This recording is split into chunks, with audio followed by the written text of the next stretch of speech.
स्नेहा दिल्ली के राजौरी गार्डन के रामविलास नामक सोसाइटी में अपने माता पिता के साथ रहती है। उसके पिताजी एक बहुत बड़े उद्योगपति हैं और उसकी माताजी एक बहुत बड़ी सोशल वर्कर हैं। उसके माता पिता दोनों ही वर्किंग हैं। इसीलिए उन्होंने स्नेहा की देखभाल के लिए घर में एक परमानेंट मेड रख रखी है जिसका नाम सुनीता है।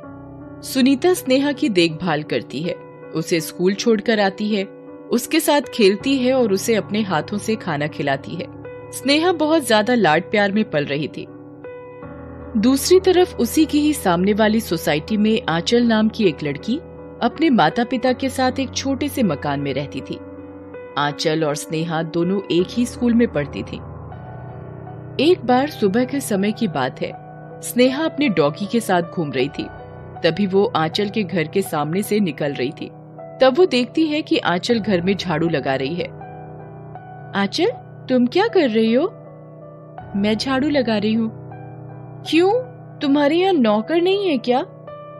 नहीं, आज मम्मी की तबीयत ठीक नहीं है, इसीलिए मैं ही झाड़ू लगा रही हूँ।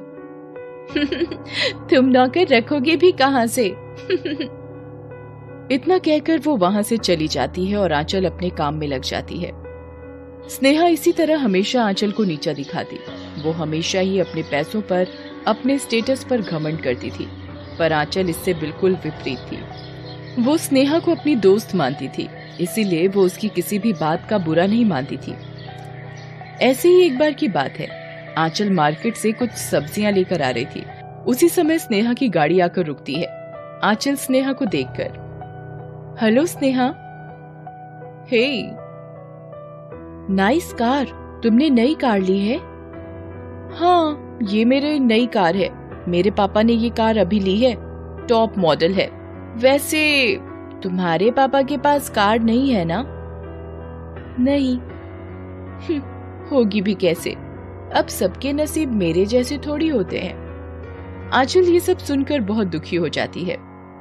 अच्छा आंचल, मैं चलती हूँ, बाय।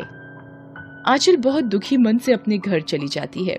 आंचल को दुखी देखकर उसकी मम्मी सोचती है कि मैं आंचल के फेवरेट छोले भटूरे बनाती हूँ जिससे आंचल बहुत खुश हो जाएगी।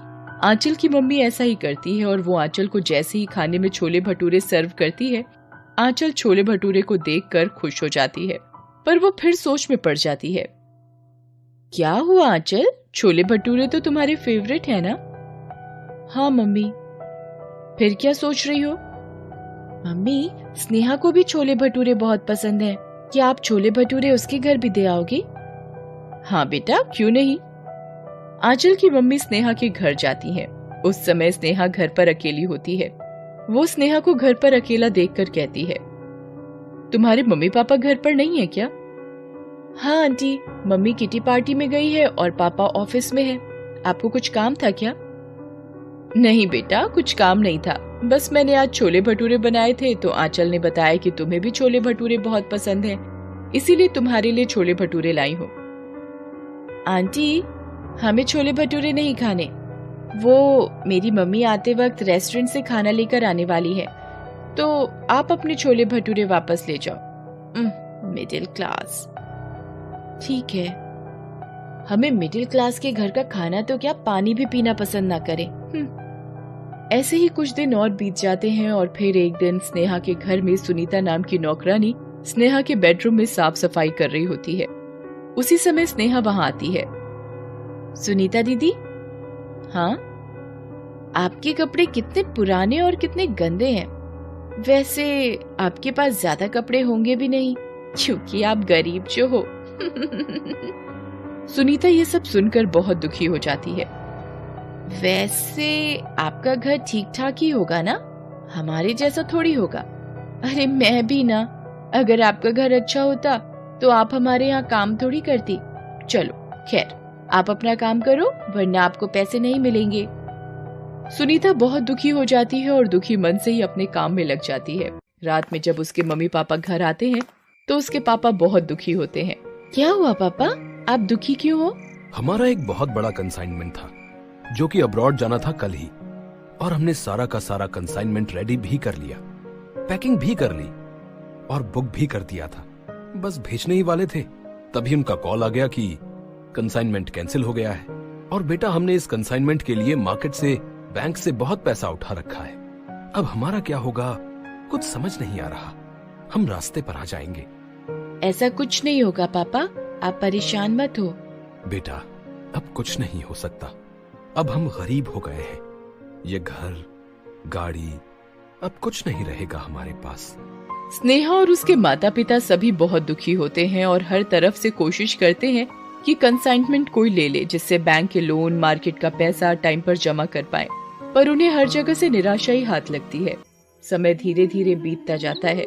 एक सप्ताह बाद अखबार में उनके घर नीलाम के बारे में एक इश्तेहार निकलता है, जिसे आंचल पढ़ लेती है।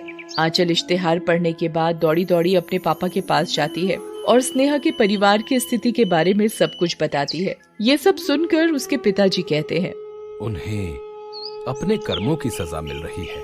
पापा, आप ऐसा कह रहे हैं, जबकि आपने ही हमें सिखाया कि कभी भी किसी का मजाक नहीं उड़ाना चाहिए और हमेशा जरूरतमंदों की मदद करनी चाहिए। स्नेहा तो फिर भी मेरी सहेली है। प्लीज पापा, आप कुछ करो ना। बेटा हम गरीब हैं। हमारे पास इतने पैसे नहीं हैं कि हम उनकी कुछ मदद कर सकें। पापा, मैं कुछ नहीं जानती, आपको कुछ न कुछ तो करना ही होगा। ठीक है बेटा, मैं अपने बॉस से इस बारे में बात करता हूँ कि शायद वो कंसाइनमेंट ले लें या किसी और को दिलवा दें। मैं कोशिश करता हूँ कि कुछ काम बन जाए। ठीक है पापा, आप जल्दी जाओ और अपने बॉस से बात करो। ठीक है बेटा। आंचल के पिता अपने बॉस के पास जाते हैं और उन्हें सारी बात बताते हैं। ये सब सुनकर और आंचल के पिता की ईमानदारी और व्यवहारिकता को देखते हुए वो मदद करने के लिए तैयार हो जाते हैं। वो तुरंत अपने फ्रेंड को कॉल करते हैं और कंसाइनमेंट खरीदने के लिए कन्विंस करते हैं। दूसरी तरफ स्नेहा रात को एक सपना देखकर बहुत डर जाती है। वो चिल्लाते हुए उठ जाती है। तभी उसकी मम्मी उसकी आवाज सुनकर उसके पास पहुंचती है और पूछती है, क्या हुआ बेटा, तुम चिल्ला क्यों रही थी? मम्मी, मैंने बहुत बुरा सपना देखा। मैंने देखा कि सुनीता आंटी, आंचल की मम्मी और उसके पापा सभी लोग जोर जोर से मुझसे कह रहे थे कि ये तुम्हारे कर्मों की सजा है और तुम हमें नीचा दिखाओ और हमारा अपमान करो। अब तुम भी गरीब हो जाओगी। तब पता चलेगा कि गरीब होना क्या होता है, जब तुम भी छोटी छोटी चीजों के लिए तरसोगी। मम्मी, ये सब मेरी ही गलती है। सही में मुझे अपने कर्मों की ही सजा मिल रही है। हमने तुम्हें पहले भी समझाया था कि कभी किसी का अपमान नहीं करना चाहिए। अभी भी कुछ देरी नहीं हुई है। तुम सुनीता आंटी, आंचल और उसके माता पिता से माफी मांग लो। वो जरूर तुम्हें माफ कर देंगे। ठीक है मम्मी, मैं कल ही सुबह उनके घर जाकर उनसे जरूर माफी मांगूंगी। अगले दिन सुबह सुबह आंचल स्नेहा के घर आती है और स्नेहा आंचल को अपने घर में देखकर कहती है, मुझे माफ कर दो आंचल, मैंने हमेशा तुम्हारे माता पिता की बेइज्जती की है। मुझे माफ कर दो, मुझे अपनी गलती का बहुत पछतावा है। अरे तुम ये क्या सब बेकार की बातें लेकर बैठ गई हो? तुम मेरी दोस्त हो और रहोगी, और दोस्ती में कैसी माफी? खैर, मुझे पता चला था कि तुम्हारा घर नीलाम होने वाला है, इसीलिए मैंने अपने पापा जी से बात की है। वो अपने बॉस से कंसाइनमेंट खरीदने के लिए रिक्वेस्ट कर रहे हैं। शायद तुम्हारा काम हो जाएगा। इतने में ही आंचल के पिता स्नेहा के घर पहुंच जाते हैं और स्नेहा के पिताजी से कहते हैं, भाई साहब, आप परेशान मत हो। मैंने अपने बॉस से बात की थी। उन्होंने अपने फ्रेंड से बात करके मुझे अभी बताया कि आपका कंसाइनमेंट खरीदने के लिए वो रेडी हैं। ये सब सुनकर स्नेहा के पिता और उनके परिवार के सभी सदस्यों की आंखों में खुशी के आंसू आ गए। उन्होंने तुरंत ही आंचल के पिता को गले लगाते हुए कहा, भाई साहब, आपका बहुत बहुत धन्यवाद। अगर आज आप हमारी मदद नहीं करते तो हम रास्ते पर आ चुके होते। मैं किस मुंह से आपका शुक्रिया अदा करूं? अपनों को भी भला कोई शुक्रिया अदा करता है?